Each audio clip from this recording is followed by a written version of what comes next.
Assalamualaikum warahmatullahi wabarakatuh. Salam guru penggerak.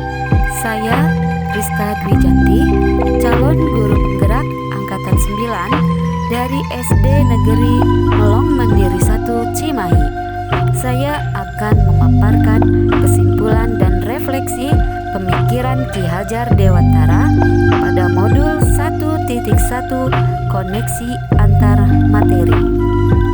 Tujuan pendidikan menurut Ki Hajar Dewantara adalah menuntun segala kodrat yang ada pada anak-anak agar mereka dapat mencapai keselamatan dan kebahagiaan yang setinggi-tingginya, baik sebagai manusia dan sebagai anggota masyarakat.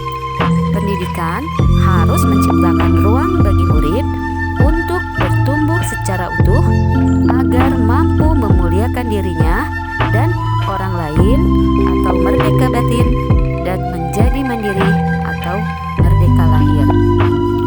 5 pokok pemikiran Ki Hajar Dewantara. Yang pertama, ing ngarso sung tulodo. Guru harus memberikan suri tauladan. Ing madya mangunkarso, guru harus selalu memberikan semangat. Tut Wuri Handayani, guru harus memberikan dorongan moral dan semangat kerja terhadap murid-muridnya. Yang kedua, pendidikan memberi tuntunan terhadap segala kekuatan kodrat yang dimiliki anak. Yang ketiga, pendidikan anak sejatinya menuntun anak mencapai kekuatan kodratnya sesuai dengan alam dan zaman. Yang keempat, guru menghamba kepada siswa. Yang kelima, pendidikan di lingkungan keluarga, sekolah, dan masyarakat. Yang saya percaya tentang murid dan pembelajaran di kelas sebelum mempelajari modul 1.1 ini adalah menganggap murid seperti kertas putih yang belum ada tulisannya. Guru sebagai sumber belajar murid. Teacher center dengan menggunakan metode ceramah, mementingkan aspek nilai kognitif anak. Pendidikan tidak perlu berpihak pada anak, yang penting anak mendapat nilai yang bagus. Terus menuntut, belum menuntun. Menuntut kompetensi yang harus dikuasai murid. Anggapan ganti pemerintah biasanya ganti kurikulum. Yang berubah dari pemikiran atau perilaku saya setelah mempelajari modul ini. Perubahan yang pertama, ternyata murid adalah kertas yang sudah ada tulisannya, walaupun masih samar-samar. Murid memiliki keunikan sesuai dengan kodrat yang mereka miliki. Tugas guru menebalkan tulisan yang sudah ada tersebut. Tugas guru hanya menuntun tumbuh dan hidupnya kekuatan kodrat yang ada pada anak, agar anak dapat memperbaiki lakunya hidup dan tumbuh sesuai dengan kodrat manusia. Perubahan yang kedua, dalam proses menuntun, anak diberi kebebasan. Namun, sebagai pendidik, kita harus memberi tantangan dan arahan agar anak tidak kehilangan arah dan membahayakan diri mereka. Perubahan yang ketiga, murid harus menjadi subjek dari pembelajaran.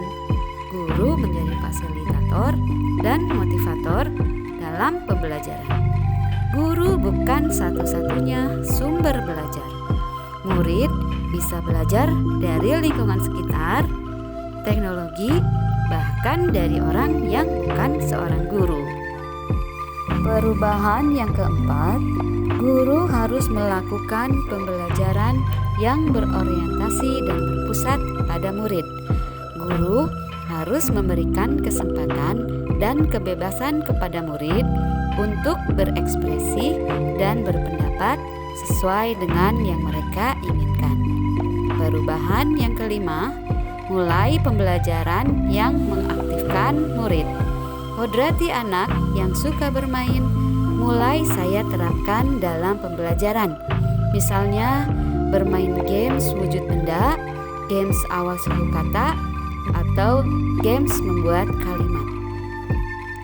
Perubahan yang keenam, aspek kognitif bukan satu-satunya hal terpenting, tapi harus diselaraskan dengan budi pekerti. Perubahan yang ketujuh, memahami bahwa setiap perubahan kurikulum akan disesuaikan dengan kebutuhan dan perkembangan zaman. Pendidikan tidak boleh diam dan statis.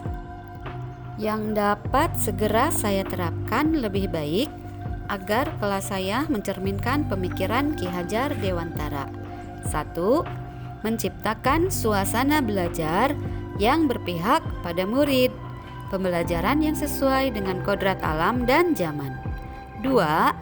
Mengikut sertakan murid dalam merencanakan dan melaksanakan proses pembelajaran itu sendiri.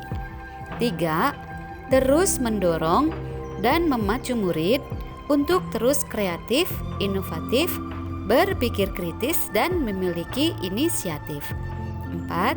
Menerapkan pembelajaran kontekstual di mana lingkungan dan kearifan lokal menjadi sumber belajar.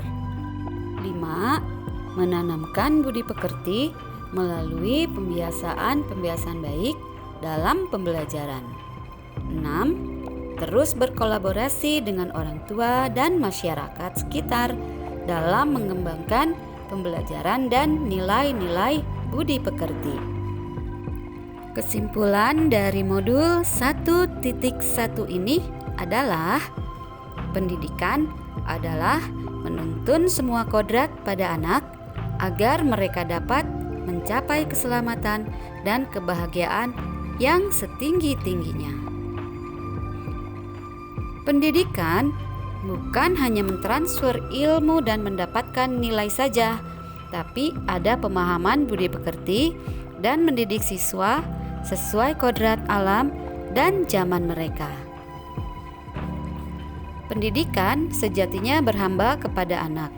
Guru harus melayani kebutuhan akan pendidikannya, baik pemenuhan kebutuhan ilmu maupun kebutuhan budi pekertinya. Demikianlah pemaparan saya tentang kesimpulan dan refleksi pemikiran Ki Hajar Dewantara. Terima kasih. Wassalamualaikum warahmatullahi wabarakatuh.